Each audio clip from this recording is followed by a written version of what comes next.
ibu sahabat-sahabat yang dimuliakan, dirahmati oleh Allah. Sekarang kita masuk ke satu ayat ya setelah pembahasan puasa Ramadan, yaitu Al-Baqarah ayat 188. Wah, ini keren banget ya. Jadi ayat ini Allah berfirman, "Wala ta'kulu amwalakum bainakum bil batil wa tudlu biha ilal hukami litakulu fariqam min amwalin nas bil ismi wa antum ta'lamun." Dan janganlah sebagian kalian memakan harta sebagian yang lain di antara kalian dengan jalan yang batil. Dan janganlah kalian membawa perkara harta itu kepada hakim, supaya kalian bisa memakan sebagian harta dari orang lain itu dengan jalan yang dosa, ya, bil ismi. Padahal kalian mengetahuinya. Saya baca terjemahannya ini ya. Jadi ini ayat yang bicara tentang etika bisnis ya. Ya, bisnis etik gitu. Betapa hebatnya ya, atau betapa beratnya bagaimana bisnis yang beretika, sehingga ini membutuhkan awalan tentang perjuangan untuk menahan segala hal yang dihalalkan selama sebulan penuh. Jadi kan selama Ramadan kita diperintahkan untuk menahan dari segala hal yang sebetulnya halal gitu. Makan, minum, berhubungan itu kan dihalalkan, tapi ditahan. Ya, nggak boleh selama di siang hari di bulan Ramadan itu ya, nggak boleh. Bahkan nanti puncaknya saat itikaf, nah itu juga wala tubashiruhunna wa antum akifuna fil masajid. Ya, itu juga ada larangan untuk mendekati ya istrinya.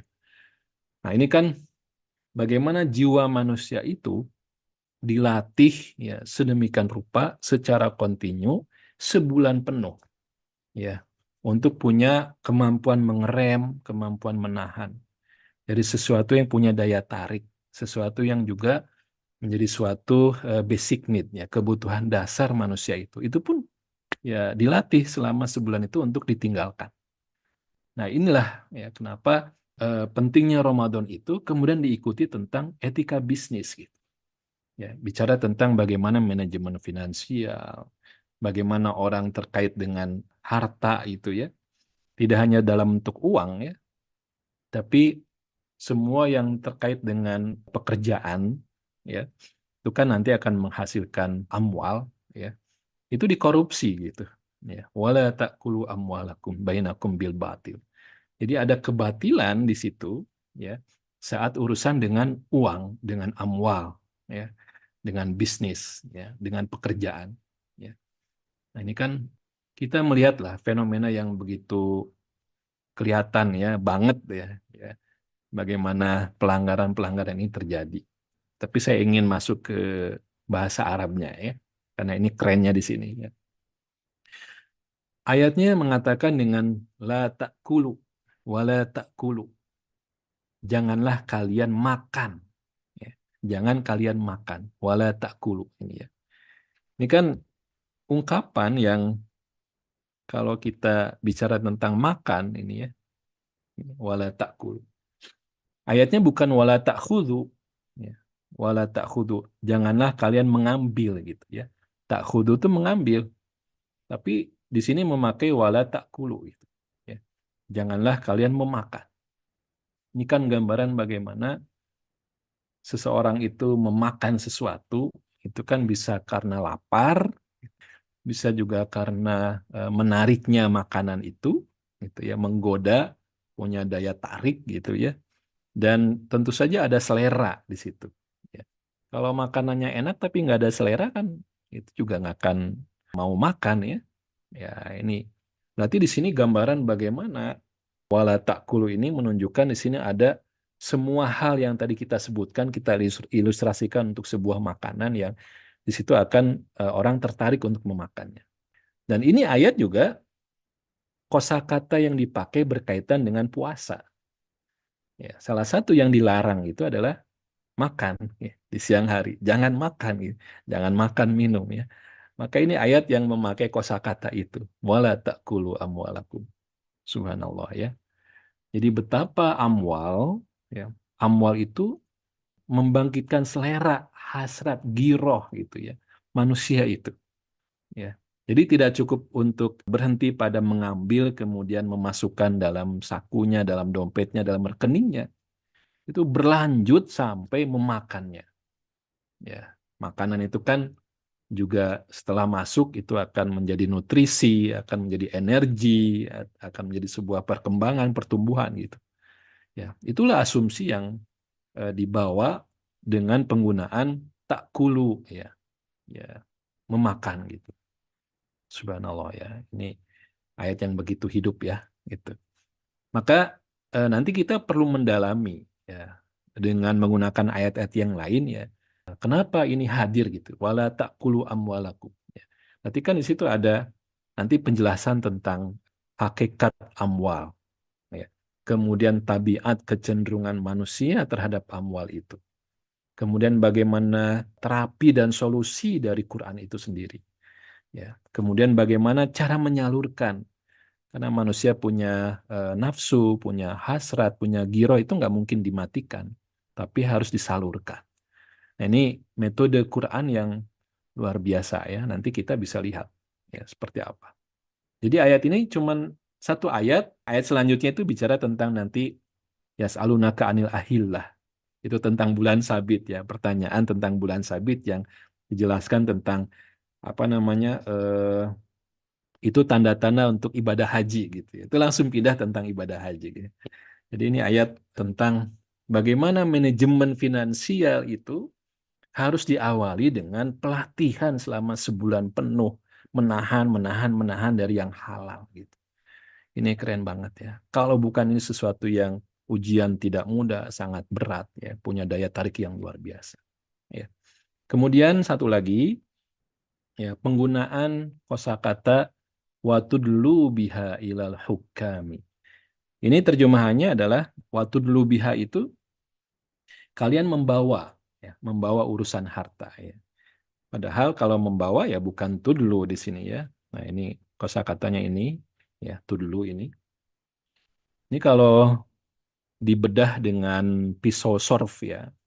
Sorf ini bahasa Arab yang mengajak kita untuk mempelajari kedalaman pilihan satu kata ya. Ini sorf gitu ya. Ini kita pelajari di SAT level 2 ya. Jadi bagaimana pemilihan satu kata itu akan memberikan implikasi ya, pengaruh dampak terhadap maknanya gitu ya. Nah, di sini tudlu ya, ini diambil dari adla yudli ya. Ini ada Pak Aruf ya, Masya Allah ya. Adla yudli ya. Ini sama akar katanya dengan dalwun ya, dengan dalwun. Adla yudli itu akar katanya dari dal, lam dan wawu ya. Dal, lam dan wawu itu huruf yang membentuk kata tudlu ya. Itu juga sama dengan huruf-huruf yang membentuk dalwun ya. Dalwun itu ember atau timba ya, ember timba. Nah, ini kan kita diajak ya kepada suatu visualisasi tentang bagaimana orang yang menurunkan timba ya, ember timbanya ke suatu sumur untuk mengambil air. Tentu saja ketika timbanya itu sudah masuk ke dalam sumur ya, itu kan nggak kelihatan. Si dalwunnya itu nggak kelihatan. Tapi dia diulurkan pelan-pelan. Nanti juga ditariknya pelan-pelan gitu ya, pelan-pelan gitu ya.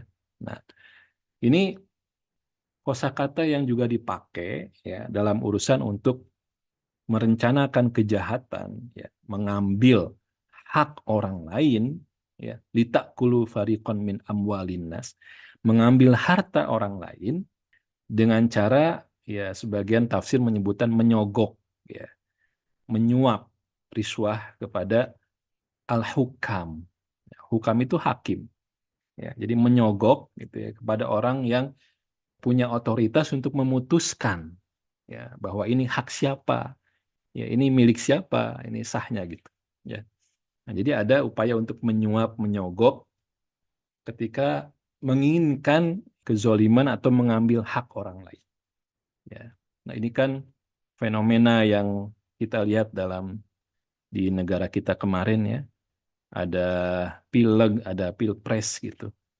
itu bagaimana praktek suap menyuap itu luar biasa ya.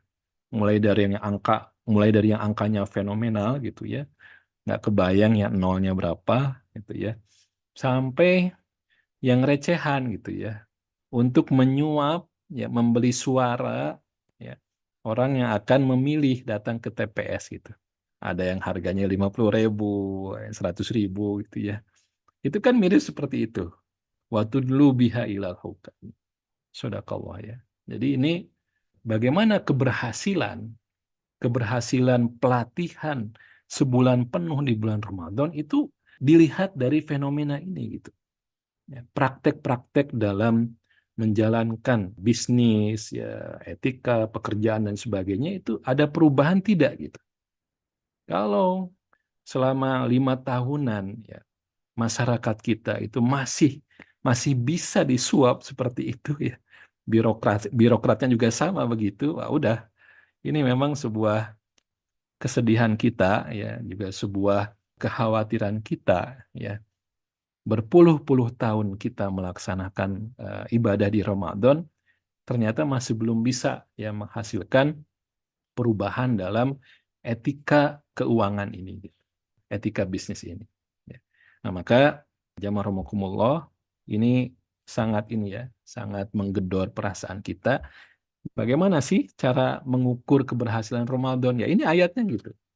Ya, ada nggak perubahan kehati-hatian untuk memanage keuangan itu, gitu ya? Ini kan nanti kita bahas bagaimana ayat-ayat Quran yang bicara tentang amwal, ya.